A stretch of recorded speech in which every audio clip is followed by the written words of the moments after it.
A single dad accidentally sat at the witch queen's sacred table. His 12-year-old daughter's plate began glowing with ancient royal magic. The queen stared in shock. This human child was her lost granddaughter, and the enemies who made her disappear 17 years ago would kill to keep her hidden. The invitation had been slipped under Rowan's door that morning, written in ink that shimmered like crushed pearls. All residents of Elder Grove are invited to the moon feast. Attendance is not mandatory. Absence will be noted. What does that even mean? Rowan muttered, turning the card over. The back was blank except for a single instruction. Bring your daughter. Lila looked up from her cereal, her eyes still ringed with the purple shadows of another sleepless night. Are we going? Rowan studied his 12-year-old daughter.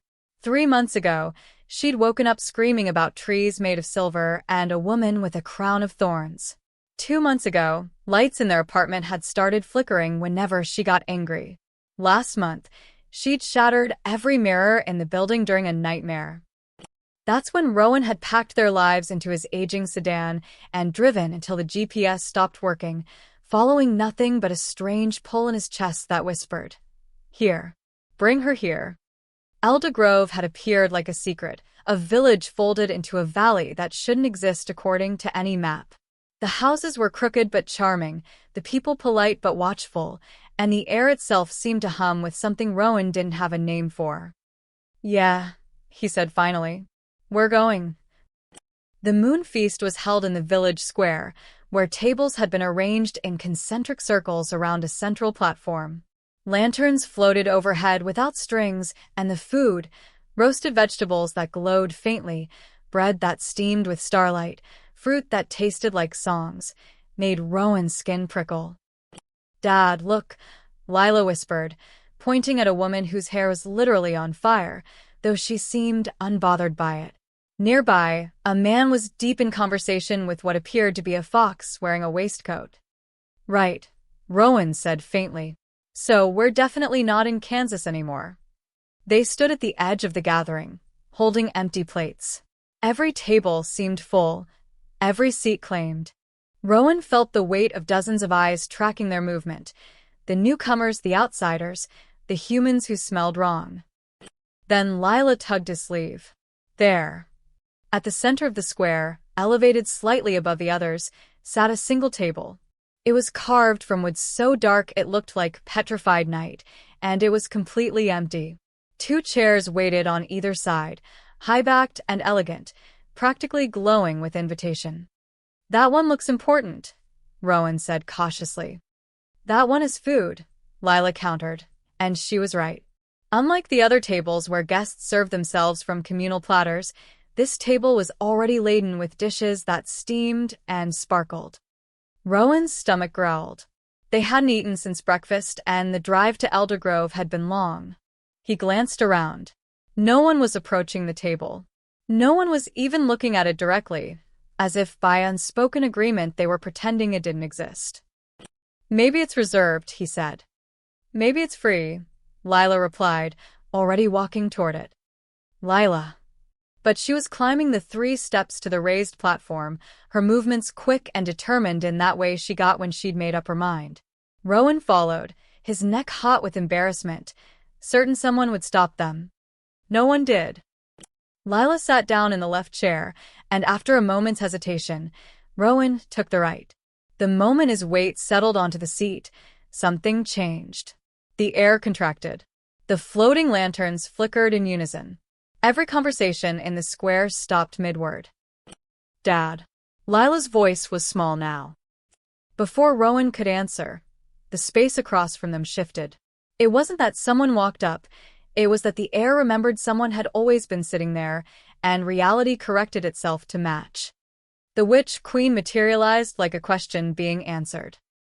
She was tall, terrifying, and beautiful in the way sharp things are beautiful. Her skin was deep brown and seemed to drink in the lantern light.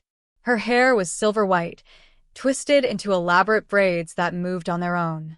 Her gown was made of shadows that whispered secrets. But it was her eyes that stopped Rowan's breath, ancient amber, burning with the weight of centuries. Those eyes fixed on Rowan first, then slid to Lila. Something flickered in them. Surprise? Recognition. You're sitting in my chair, the queen said. Her voice was silk over steel. Rowan shot to his feet, so fast his chair scraped backward. I'm so sorry. We didn't know we'll move. The queen raised one elegant hand. Seat. It wasn't a request. Rowan Saturday. She studied them both with the intensity of someone reading a book written in a language they'd thought was extinct. Then slowly, deliberately, she smiled. It was not a comforting expression. You may sit here, she said, reaching for a crystal carafe and pouring wine that glowed like moonlight into 3 glasses. Only if you eat, too. She pushed a plate toward each of them. The food on Rowan's plate looked normal enough. Roasted chicken, wild rice, some kind of glazed root vegetable. But Lila's plate was shining. Blue light emanated from beneath the food, pulsing gently like a heartbeat. Runes Rowan couldn't read spiraled up from the ceramic, wrapping around the portions of salmon and honey-glazed carrots. The queen had gone completely still. Her wine glass hovered halfway to her lips, forgotten. What is that? Rowan demanded, instinctively reaching for Lila's hand. The queen set down her glass with a clink that sounded like a judge's gavel. That, she said quietly, is a blood mark. A royal detection spell woven into every dish at my table, her eyes locked onto Lila's face. It only activates for those who carry the power signature of my direct line. The square had gone silent. Even the floating lanterns seemed to have stopped swaying. That's impossible, Rowan said. Lila's mother she was human. She was a teacher. Was she? The queen interrupted, and now there was something dangerous in her voice. Something hungry. Because that mark doesn't lie. It hasn't glowed in 17 years, she leaned forward, her shadows stretching across the table like grasping fingers.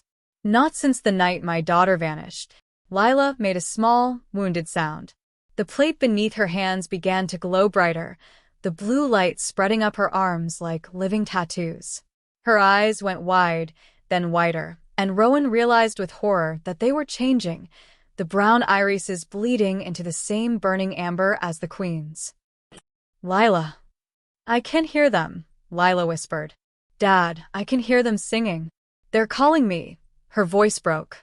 They're calling me home. The light exploded outward in a pulse that shattered every glass in the square. Rowan threw himself over his daughter as the queen rose to her full height, her shadow gown billowing like storm clouds. When the light faded, Lila sat trembling, tears streaming down her face. The plate before her had cracked clean in half, and burned into the dark wood of the ancient table, in letters that glowed with undeniable truth, was a single word. Air.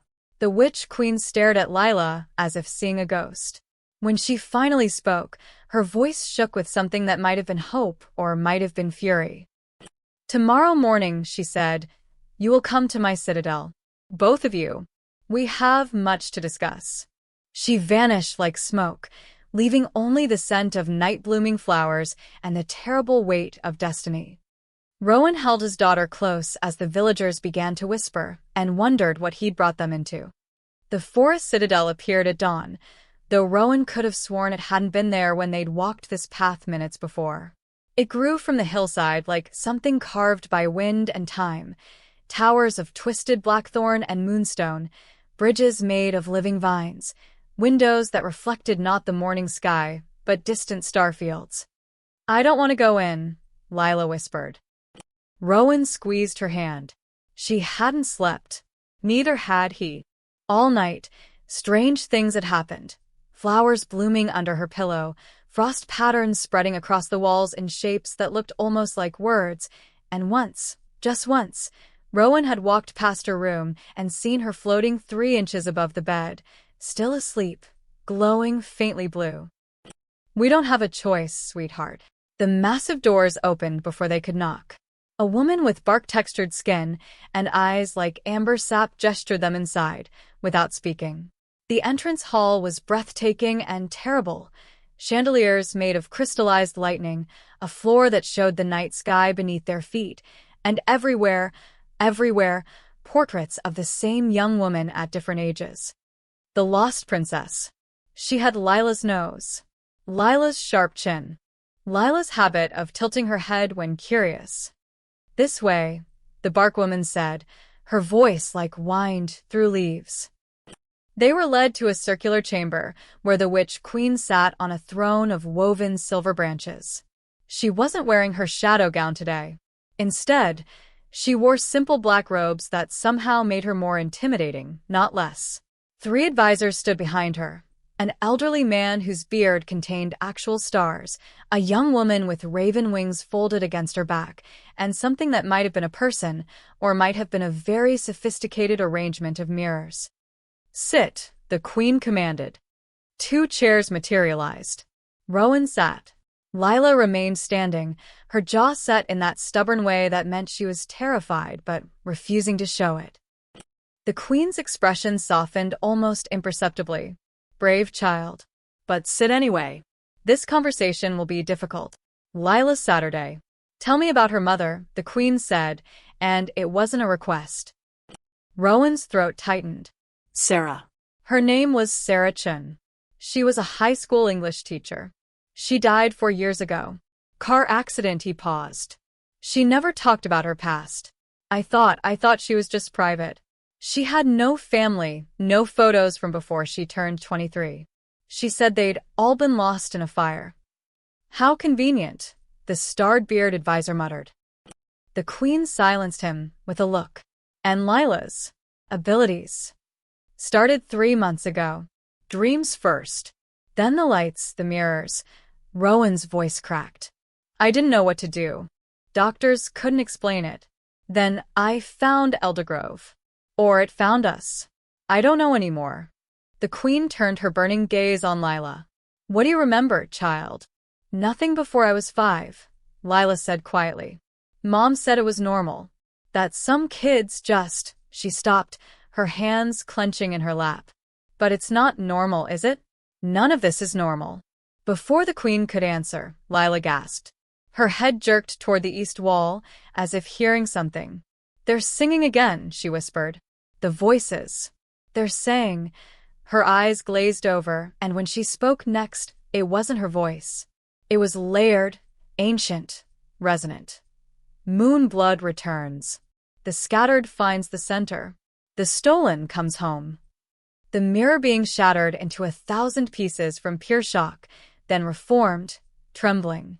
Impossible, the raven-winged woman breathed. She's channeling the ancestral echo. No one can do that without training, without being of the direct bloodline, the queen finished. She stood abruptly, descended the steps, and knelt before Lila, a gesture so shocking that her advisors gasped. Up close, Rowan saw something he'd missed before, tears tracking down the queen's ageless face. I hit her, the queen whispered, not to them but to herself. I performed the scattering spell to save her from the Dreadbound. I thought she'd be hidden safely in the magical realm, just displaced. Protected by distance and wards, her voice broke. I never knew the spell would tear her from this world entirely. Never knew she'd end up human. Mortal. Alone. She wasn't alone, Rowan said fiercely. Sarah loved her. I love her. The queen looked at him then, really looked, and something in her expression shifted. Yes, she said quietly. I see that. She stood, turning to her advisors. Send word to the border wards. Double them. If I'm right and Lila is my granddaughter. Granddaughter? Rowan exploded. Then the Dreadbound will know by sunset. They have spies everywhere. The queen's face hardened. They wanted my daughter dead 17 years ago. They'll want Lila dead now. Lila stood shakily, and as she did, the floor beneath her feet cracked. Blue light poured through the fissures, and Rowan saw something impossible. Beneath the stone floor was water, dark and deep, and swimming in it were shapes made of starlight and memory. What's happening to me? Lila cried. The queen caught her as her knees buckled. Your magic is waking, child. And it's far stronger than it should be. She looked up at the starred-beard advisor. Jalji, the stabilizers. Now. If we don't bind her power soon, it will tear her apart. Or, the raven-winged woman said darkly, pointing toward the window, it will call them to us. Rowan looked. On the horizon, black smoke was rising from the direction of Eldergrove. The Dreadbound had already found them. The smoke wasn't from fire. As it drifted closer, Rowan realized it was moving, slithering through the air like oil through water, forming shapes that looked almost human before dissolving again. Shadow familiars, the Queen said, her voice tight. Scout constructs. They're testing our defenses, she turned to the starred-beard advisor. Corvus, seal the citadel. Mira, she addressed the raven-winged woman. Get them to the safe room. No, Lila said. Her voice was stronger now, steadier, though her hands still trembled. I'm tired of running. I'm tired of not understanding. The Queen's expression flickered between admiration and frustration. You're untrained, unstable. If the Dreadbound breached these walls, then teach me, Lila interrupted. You said my magic is waking. So wake it up properly. Make me ready. That takes weeks, months. We don't have. A thunderous boom shook the citadel. Dust rained from the ceiling, the mirror being reformed into a frantic cluster of reflective shards. There at the outer ward, Corvus shouted, his star-filled beard blazing bright. Impossible. The ward should hold for days. The Queen's face went pale. Unless someone gave them the bypass sequence, she whirled on her advisors. Who knew we'd bring them here? Only the Council, Mira said. Unless. Another explosion, closer this time. Through the window, Rowan saw the black smoke coalescing into solid forms now. Figures in tattered robes riding creatures made of shadow and bone. There were dozens of them, maybe more, and at their head rode someone in a cloak that seemed to consume light itself. The Thornweaver, the Queen breathed. I should have known she'd come personally. Who? Rowan demanded, pulling Lila behind him. My sister, the Queen said bitterly. Half-sister, technically. Born of the same father, but different mothers. She believed the throne should have been hers. When my daughter vanished, she claimed I'd failed, that I was unfit to rule. She's been waiting 17 years for a chance to prove it. The citadel shuddered again. Cracks spiderwebbed across the eastern wall. They're using blood magic, Corvus said urgently. My lady, we need to evacuate. The Windspire Refuge. They'll follow us there too. The Queen cut him off. She looked at Lila, and Rowan saw a decision crystallize in those ancient amber eyes. There's another way. Dangerous, untested, but... She grabbed Lila's hand. Your power is raw, unformed. That makes it unpredictable, but also adaptable. I can give you a temporary binding, just enough control to keep you from burning out, and enough strength to fight if needed. How temporary? Rowan asked. 3 days. Maybe 4. After that, we'd need a proper anchoring ritual or, she didn't finish, but Rowan heard the unspoken words, or she dies. Do it, Lila said immediately. Lila, no. Dad, she turned to him, and Rowan's heart broke at how old she suddenly looked. They're here because of me. Whatever I am, whoever I am, it put us all in danger. Let me be strong enough to matter. The eastern wall exploded inward. Shadow riders poured through the breach, their mounts shrieking like dying stars. Behind them came the Thornweaver, and even Rowan, who knew nothing of magic, could feel the wrongness radiating from her. She was tall like the Queen, but where the Queen was regal, the Thornweaver was hungry. Her cloak writhed with trapped souls. Her eyes were empty pits.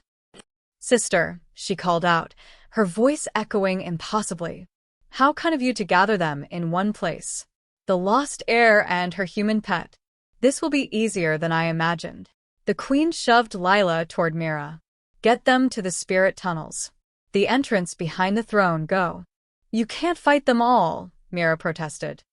I've held this citadel for 3 centuries. I can hold it 3 minutes more. The Queen's hands began to glow, silver light spiraling around her fingers. Rowan, protect my granddaughter. Don't let them take her alive. The weight of that command settled on Rowan's shoulders like iron. Mira grabbed his arm, her wings spreading. This way. Now. They ran. Behind them, the sound of combat erupted. Magic colliding with magic, screams both human and not. Lila kept looking back, tears streaming down her face, until Mira literally picked her up and flew them both down a spiraling staircase. Here, Mira gasped, touching a rune carved into the wall. A section of stone dissolved, revealing a tunnel that glowed faintly blue. It leads to the ruined Moon Temple. 7 miles through the mountain. Don't stop. Don't look back, don't. A shadow familiar materialized behind her. Before Mira could scream, it drove a blade made of frozen darkness through her back. She crumpled. The familiar turned toward Lila, raising its weapon. And Lila, untrained and terrified and grieving, raised her hand. Blue light exploded from her palm, and the familiar simply ceased to exist. Lila stared at her smoking hand, horrified. I didn't mean. Run. Rowan grabbed her, pulling her into the tunnel just as more familiars poured down the stairs. Behind them, the citadel burned. Ahead, darkness and uncertainty. But Lila's hand still glowed faintly blue. And somewhere in that light, Rowan saw hope. The spirit tunnel smelled like rain and ancient stone. Blue veins of light pulsed through the walls, keeping pace with Lila's heartbeat, or maybe her heartbeat was keeping pace with them. Rowan couldn't tell anymore. The rules of the world he'd known for 38 years had shattered completely. They'd been walking for what felt like hours, but might have been minutes. Time moved strangely here, thick and syrupy. Lila hadn't spoken since she'd disintegrated the shadow familiar. She just stared at her hands, turning them over and over as if they belonged to someone else. We should rest, Rowan said finally, his lungs burning. Lila shook her head. They're still coming. I can feel them. Like spiders crawling at my spine. Then we rest for 2 minutes. You're shaking. She was. Her whole body trembled with exhaustion or shock or the weight of magic she didn't understand. Rowan guided her to sit against the tunnel wall, then sank down beside her. That's when he saw it. A small alcove carved into the rock, easy to miss in the pulsing blue light. Inside sat a wooden chest, old and weathered, wrapped in chains that had rusted to nothing. Something about it pulled at Rowan. That same strange tug he'd felt when driving to Eldergrove. Dad. Lila's voice was small, fragile. Am I a monster? What? No. Lila. I killed that thing. I wanted it gone and it was gone. What if I do that to a person? What if I can't control it? Rowan pulled her close. Then we'll figure it out. Together. Like we always do. Mom would know what to do, Lila whispered. She always knew. Did she? Rowan thought. He stood, walked to the alcove, and lifted the chest. It was lighter than it looked. The rusted chains fell away at his touch, and the lid opened easily, as if it had been waiting.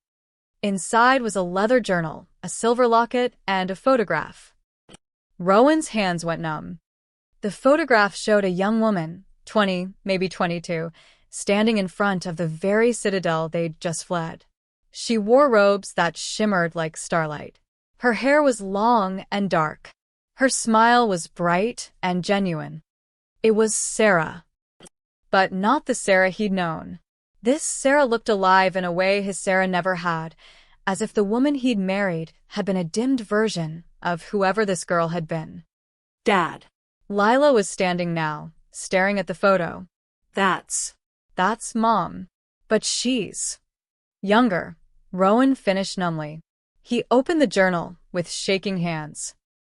The first entry was dated 17 years ago. They're getting closer. The Dreadbound won't stop until they find her, until they kill her. The Queen believes the scattering spell will work, that it will hide my daughter in the folds of the magical realm where no one can sense her bloodline. But I've seen the spell's design. I've studied the old texts. It's not stable. If it fails, if the magic tier's wrong, she could end up anywhere. She could end up human. Rowan's vision blurred. He flipped ahead, finding another entry dated 3 months later. I found her. It took me 14 years in the human world, living half a life, teaching children poetry, while my own child grew up magicless and mortal. But I found her. She doesn't remember. The spell took everything, her magic, her memories, even her name. The foster system called her Lila. It's not her birth name, but it suits her. I'm going to adopt her. Love her. Keep her safe. The queen can't know I succeeded. If she did, she'd bring Lila back, and the Dreadbound would sense her immediately. Better for everyone to believe the princess is lost forever. She knew, Lila breathed, reading over his shoulder. Mom knew everything. She gave up her whole life to protect me. Rowan kept reading, his chest tight. Lila turned 12 today. I saw a spark of blue light in her eyes this morning, just for a moment. The magic is returning. I don't know how much time I have before it fully awakens, before the Dreadbound sense what she is. I've been preparing. There's a place, Eldergrove, where the magical and human worlds overlap. If her powers manifest, Rowan needs to take her there. The wards will recognize her blood. The queen will find her. I just hope I've given her enough time. Enough love. Enough of a normal life that she'll remember she's more than just an heir or a weapon. She's my daughter, and she deserves to choose who she becomes. The final entry was dated 6 months before Sarah's death. The car accident won't be an accident. I've felt them watching for weeks now. A Dreadbound scout found me. I killed it, but they know I'm here now. They'll come for me, and when they do, they'll search my memories. They'll find Lila. So I'm going to make sure there's nothing to find. The memory erase spell will take everything, my past, my magic, my knowledge of who Lila really is. I'll forget I was ever a princess. Forget I ever had power. But I'll remember loving her. That's all that matters.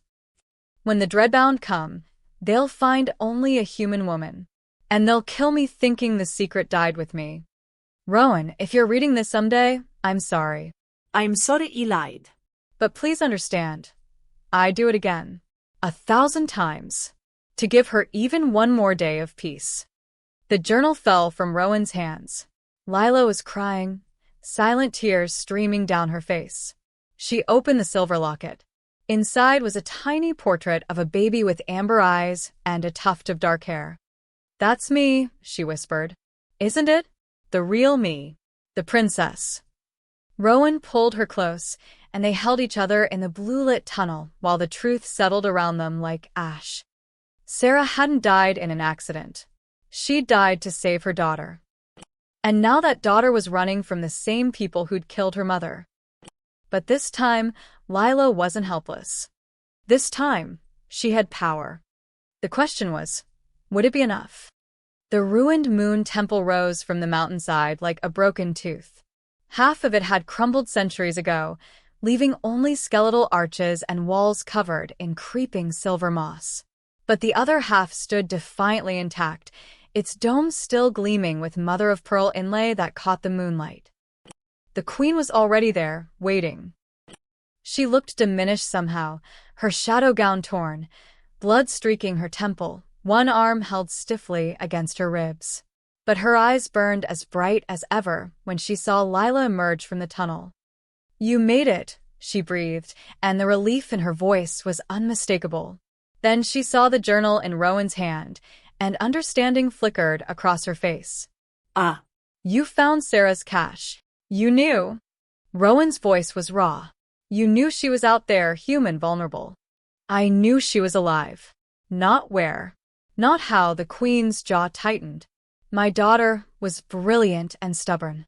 She hid herself so thoroughly that even my seeker spells found nothing. I thought. Her voice cracked. I thought she'd abandoned her child. Abandoned me? I've spent 17 years hating her for it. She loved me, Lila said quietly. Everything she did was to protect me. The queen looked at her granddaughter, and something ancient and wounded shifted in her expression. Yes. I see that now. She straightened despite her injuries. Which is why we won't waste her sacrifice.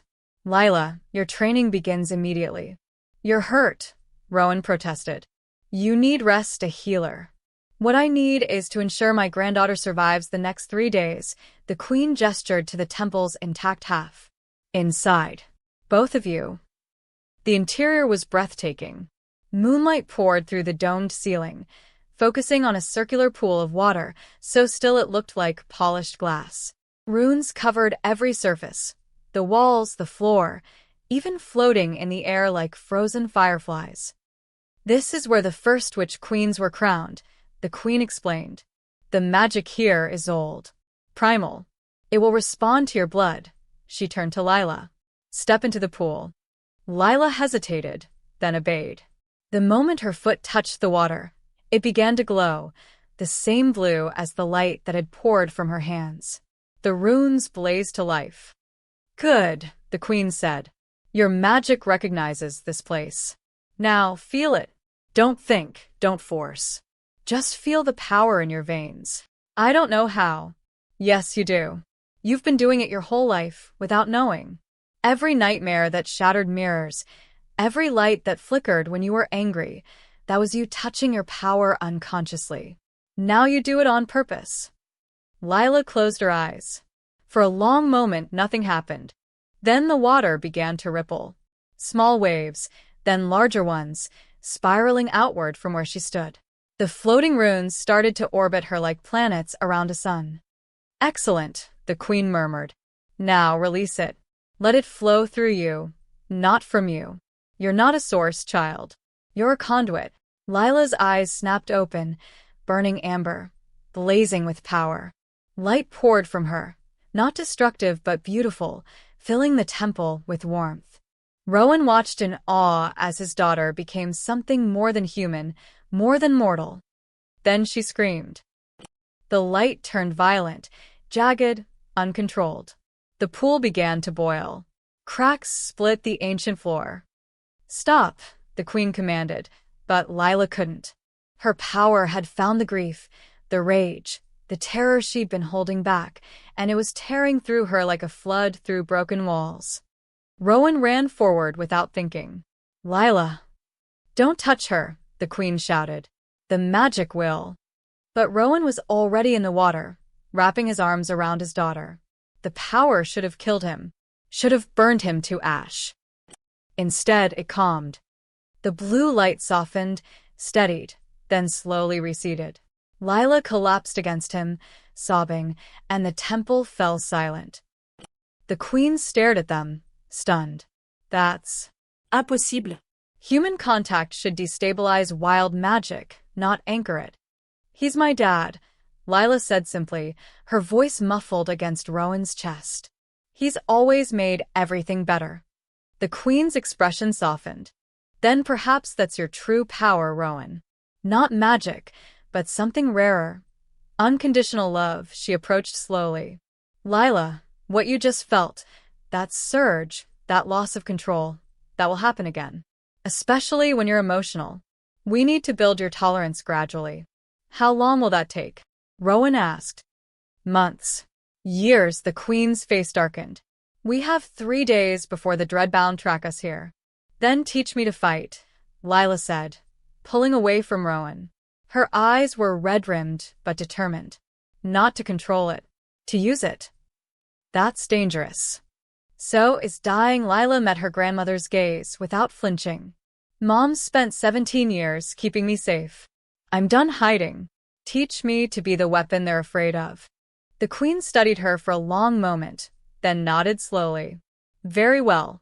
But know this, child. Once you walk this path, there's no going back to who you were. Good, Lila said. Because who I was couldn't save anyone. For 3 days, they trained. Lila learned to summon light and shape it into barriers, blades, shields. She learned to hear the whispers of ancient magic and bend them to her will.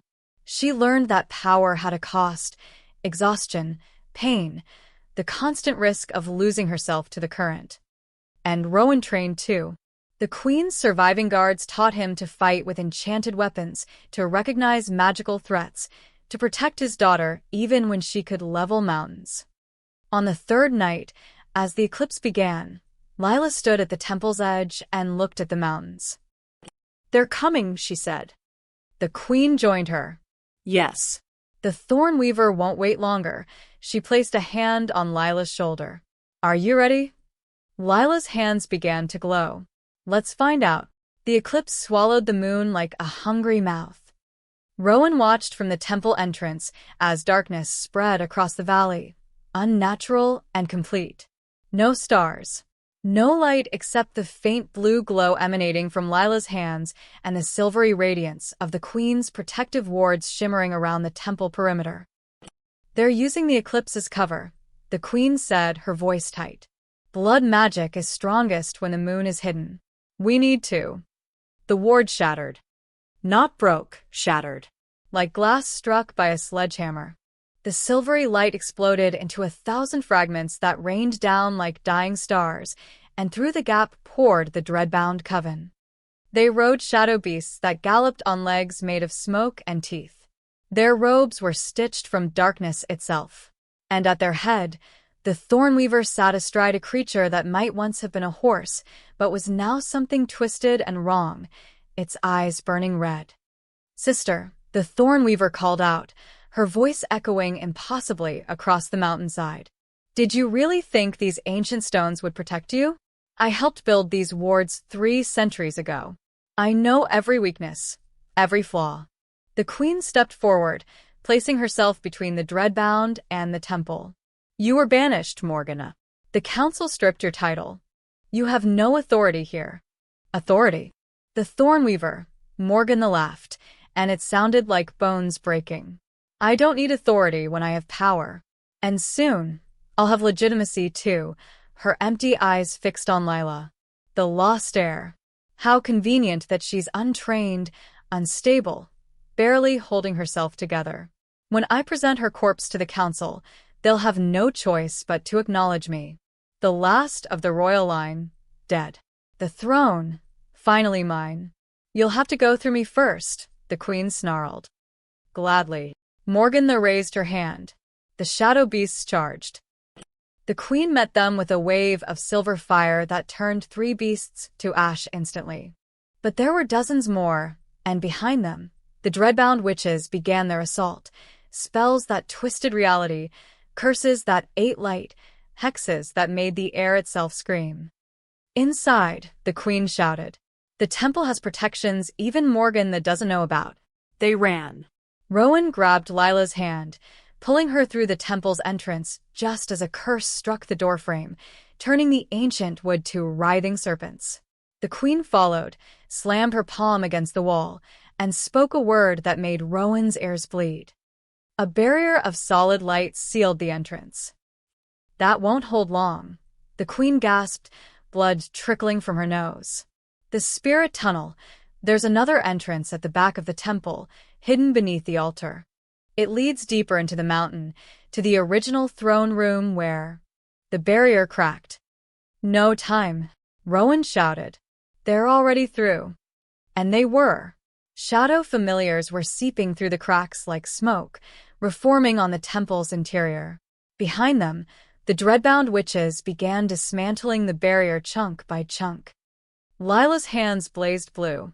I can fight them. You'll burn yourself out, the queen snapped. Your power isn't stable enough. Then make it stable. Lila's eyes flashed amber. You said I needed an anchoring ritual. Do it. Now. The queen's face went pale. Here, in the middle of battle, the ritual requires precision, concentration. And my acceptance of who I am, Rowan's heartmark, and you relinquishing part of your power. Lila had memorized every word from the journal. Mom wrote about it. She knew this moment would come.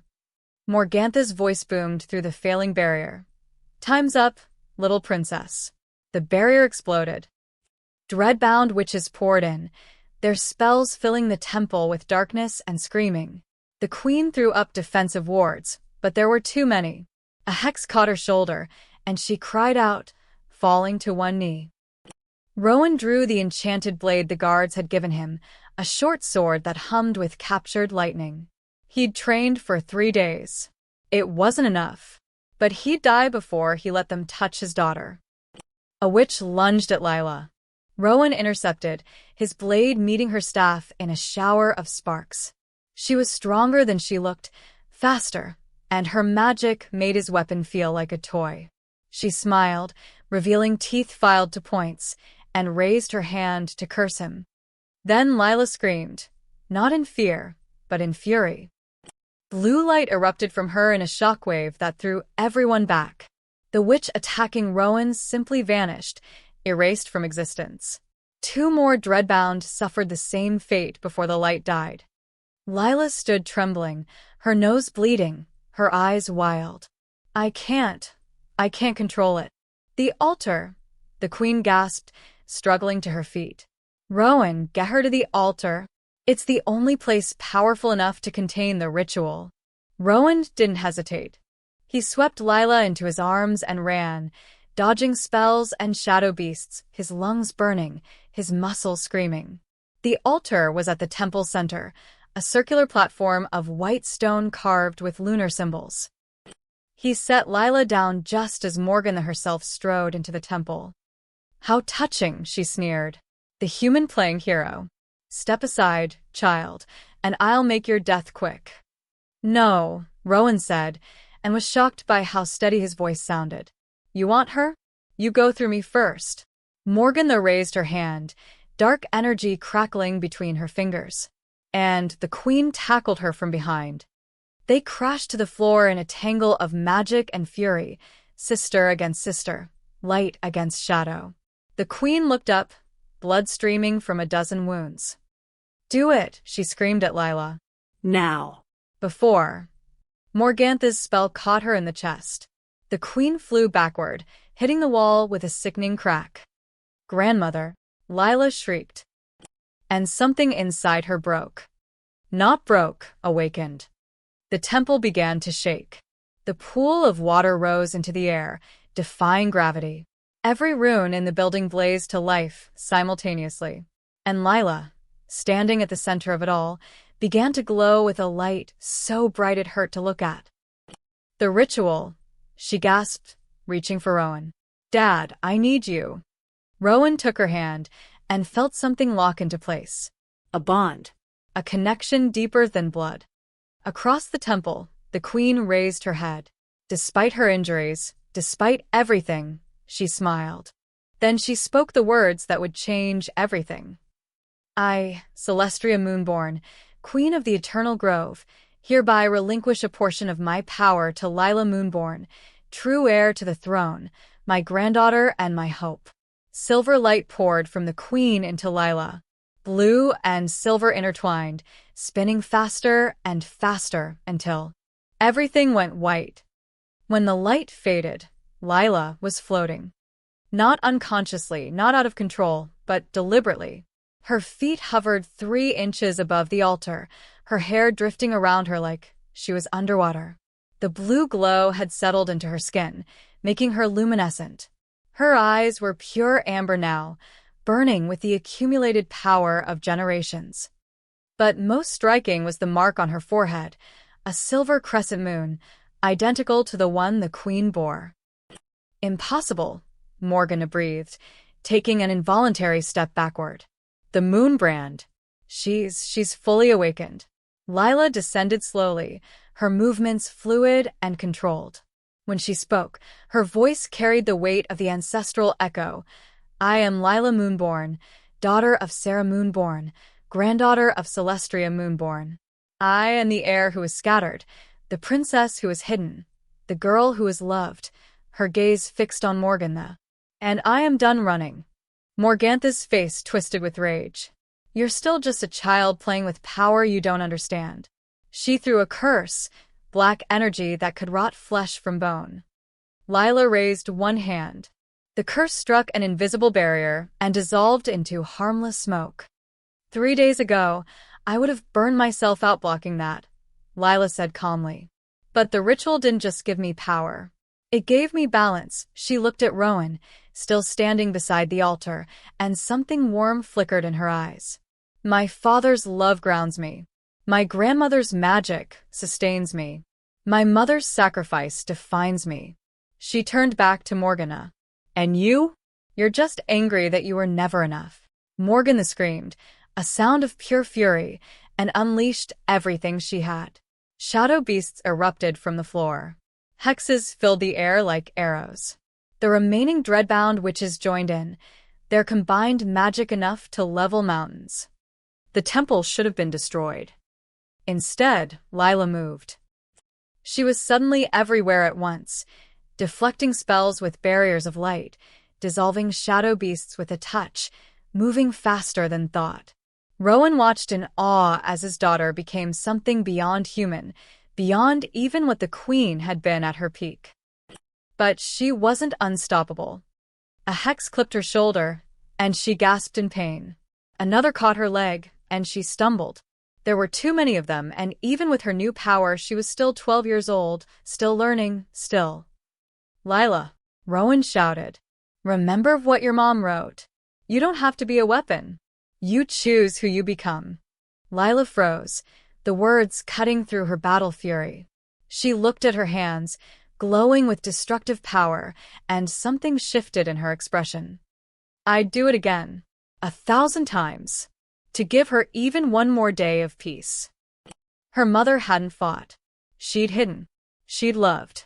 She'd chosen protection over power. But Lila didn't have to choose, just one. She spread her arms wide, and instead of attacking, she grew. Her magic expanded outward like a bubble, encompassing the entire temple. But it wasn't destructive, it was binding. The shadow beasts froze mid-leap.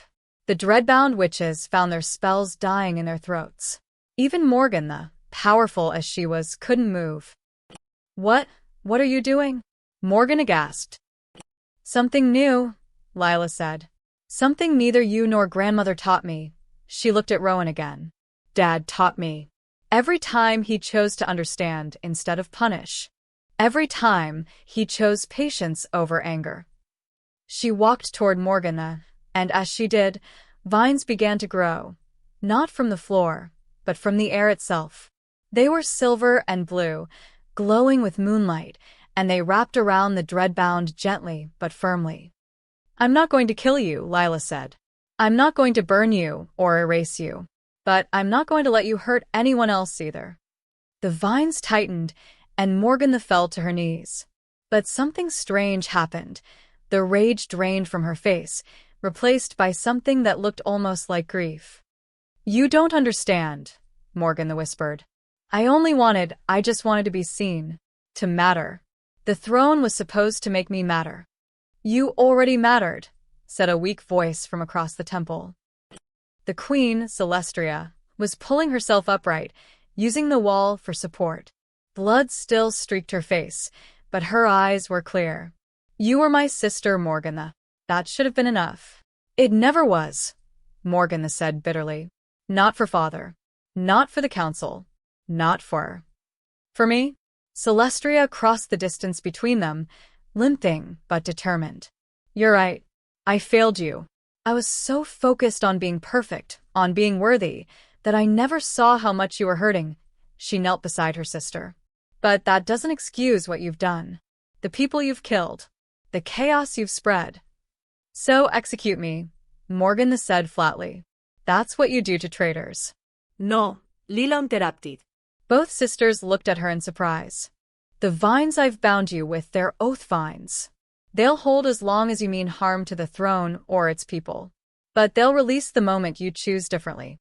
You're giving me a choice? Morgana laughed bitterly. Foolish child. Maybe, Lila agreed. But my mom chose to give up everything for me. My dad chose to love me even when I was dangerous. My grandmother chose to trust me even when I was untrained. She met Morgantha's empty eyes. Everyone deserves a choice. Even you. For a long moment, silence filled the temple. Then, slowly, the other dreadbound witches began to kneel, not in defeat, but in something that looked almost like wonder. The moon-blood heir, one of them whispered. She's really returned. And she's merciful, another breathed. Morgana stared at Lila, and for the first time in centuries, something human flickered in her expression. You're either very wise, she said quietly, or very stupid. I'm 12, Lila said. I'm probably both. And despite everything, the battle, the blood, the centuries of hatred, Celestria laughed. The sound filled the temple like sunlight.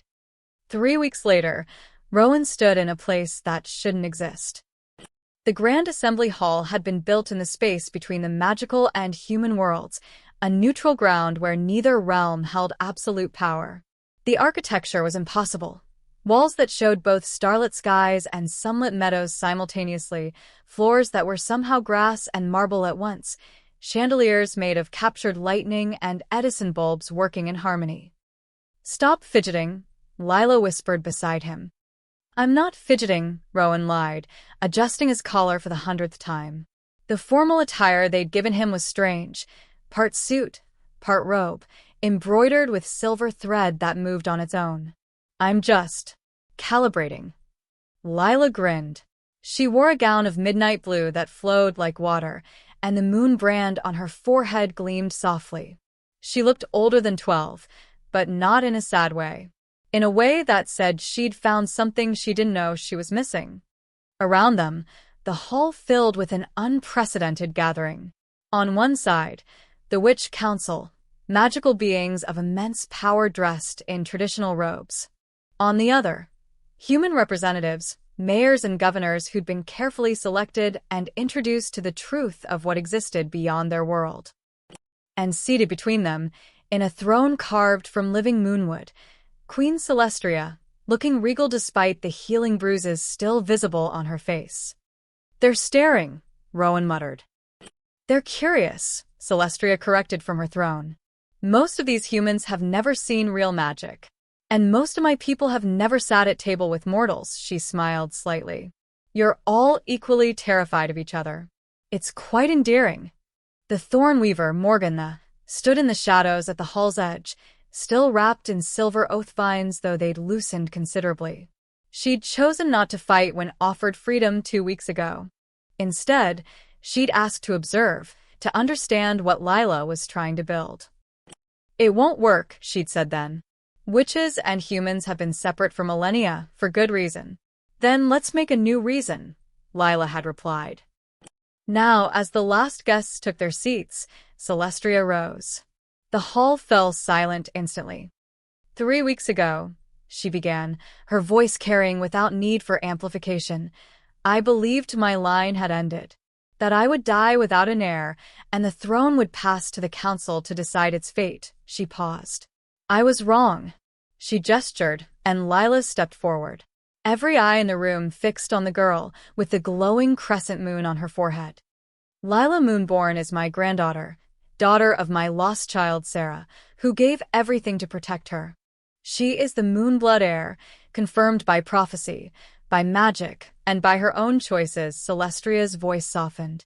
"But more importantly, she is a bridge. She was raised human. She was loved by a mortal father.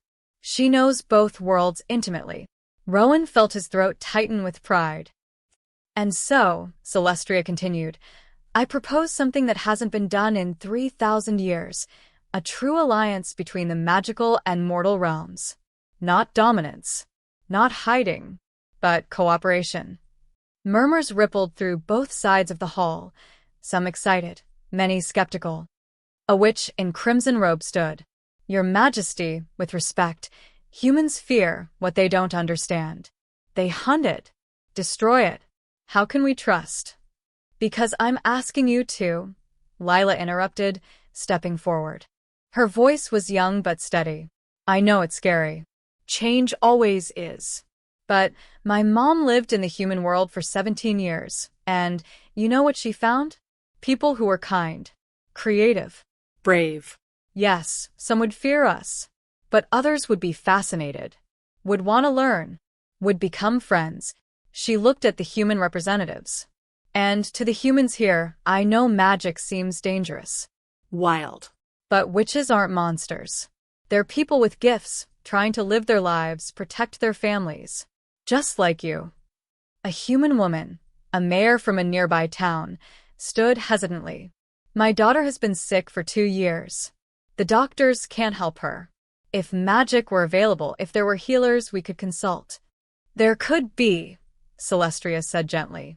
We have healers whose magic could cure diseases your science hasn't named yet. But we need your resources too.